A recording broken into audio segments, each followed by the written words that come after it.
described here. But understand the first statement of the first section of the vision of the revelation that Ezekiel is given here in chapter 8 is that there is an idol. That is the image of jealousy. There is an idol. And where is the idol? It is sitting in Jerusalem. It is literally sitting at the place of the temple. It is sitting in the exact place where you would not expect it to be. It is an idol.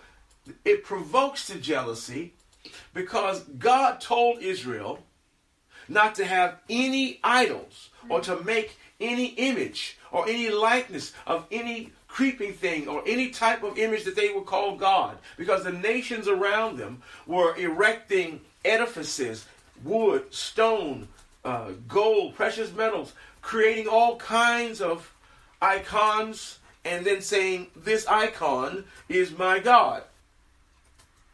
What Israel has done is taken and placed an idol in the house of God. Oh, I could get started on that for a while. How many churches, images, statues, labyrinths of passages, icons, religious artifacts being kept under glass. Where have we seen this?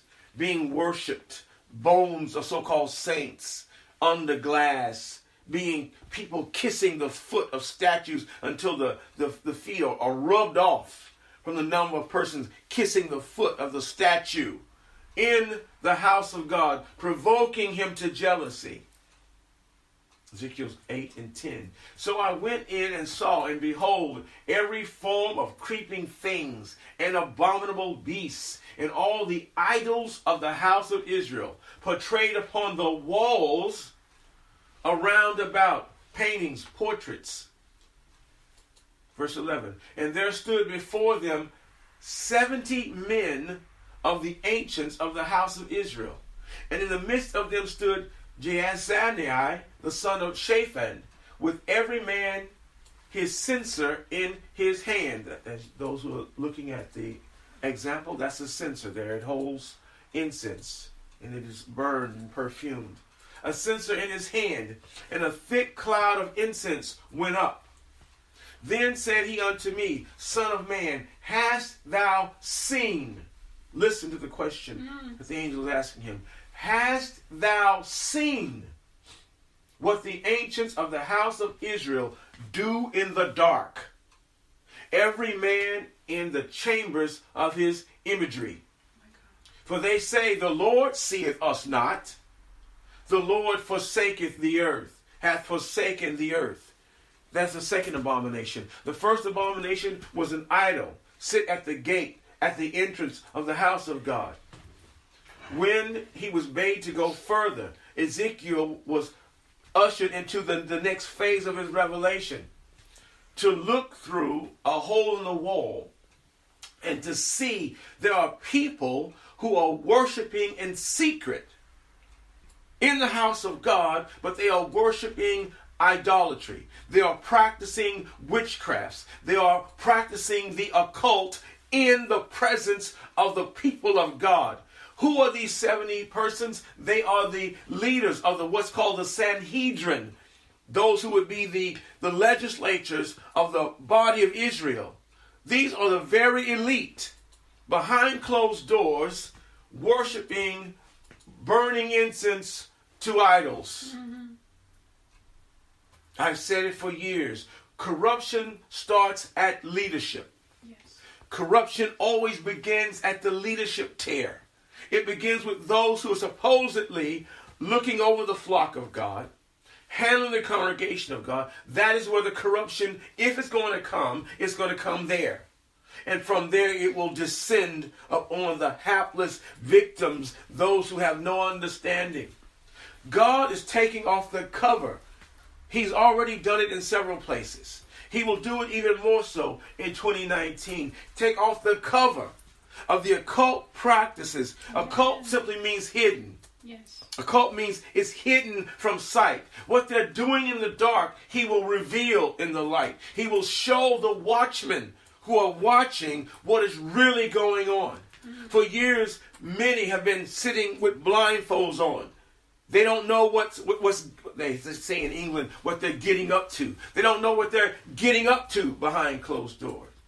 But God, by his Spirit, is revealing it is these practices done in darkness, done in secret, that is causing the perversions to be in the churches, causing the lack of focus on God and a shift of focus on entertainment or on self or on pleasing oneself. Why? Because they are worshiping in secret, burning incense to foreign gods. And many of the congregations sit ignorant of the fact. God asks us the question, Son of man, hast thou seen?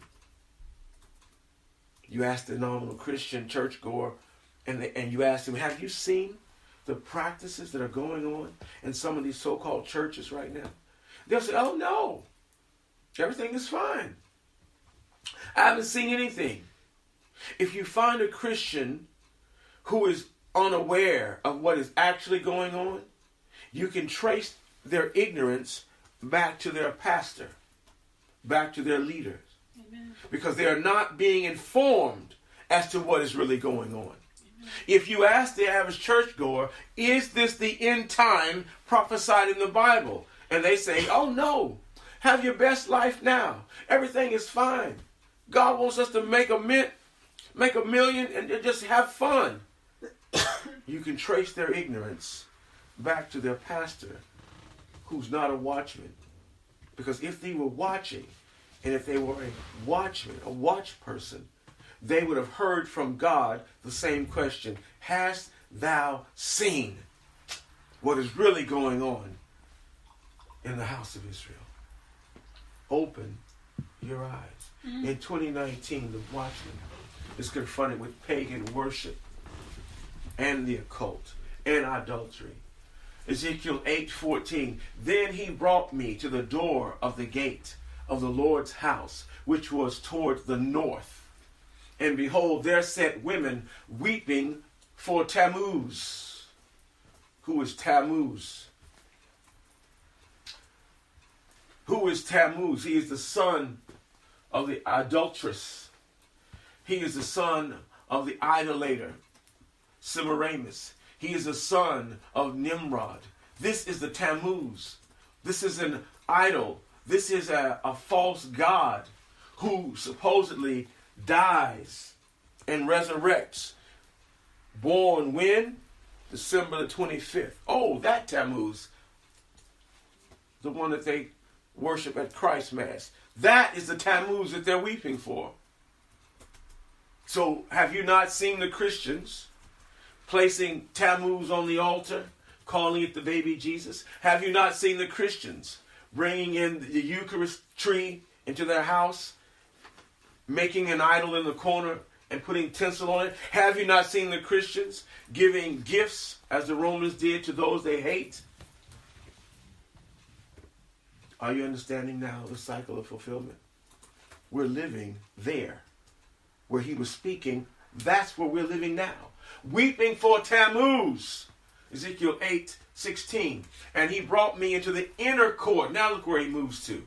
From the outer court, from the outer wall, where there is an idol at the gate, to an inner wall where there are 70 men in secret worshiping, to the door by the gate in the north, where there are women weeping for Tammuz. We move deeper into the inner court of the Lord's house.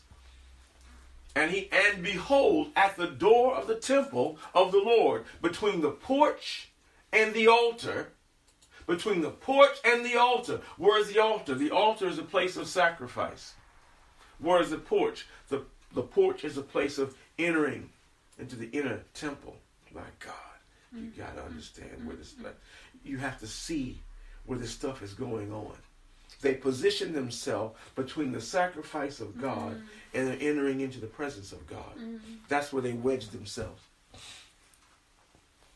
Between the porch and the altar were about 25 men, or 25 men, with their backs towards the temple of the Lord. Turn their backs to God. And their faces towards the east. And they worship the sun towards the east. Look at this. Mm-hmm. This is in the house of God. This is in the temple. Idolatry. Pagan worship. In the place of God's worship. 70 over there who are the leaders of the organization. 25 on the interior of the organization. And the women out front weeping for Tammuz. Their faces toward the east. They were worshiping. In case someone says, oh, they were just looking at the sunrise. No, they were worshiping the sun. This is idolatry. When you see the sunburst iconography on certain church walls, buildings, edifices, what is this sun disk everywhere? This is symbolic of sun worship. Amen. You'll see it on a lot of times on many Bibles, the sun disk. You'll see it behind many paintings. There's what's a halo of so-called glory. Sun worship. Ezekiel 8:17. Then he said unto me, hast thou seen this? Same question. O Son of Man, do you hear the urgency in the voice of the angel? You are supposed to be a watchman. Have you seen this?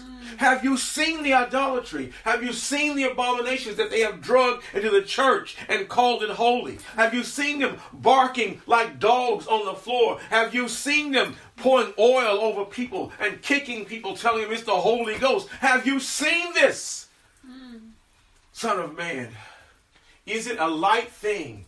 Is it no big deal, in other words, to the house of Judah that they commit the abominations which they commit here?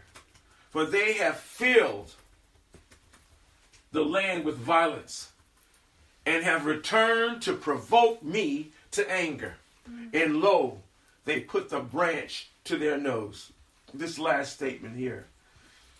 After they have filled the land with violence through their abominations, through their whoredoms, through their pagan rituals. Why? Because many of these pagan rites are associated with human sacrifice, child sacrifice. They brought in the abominable practices of Tammuz, Baal worship. Hello?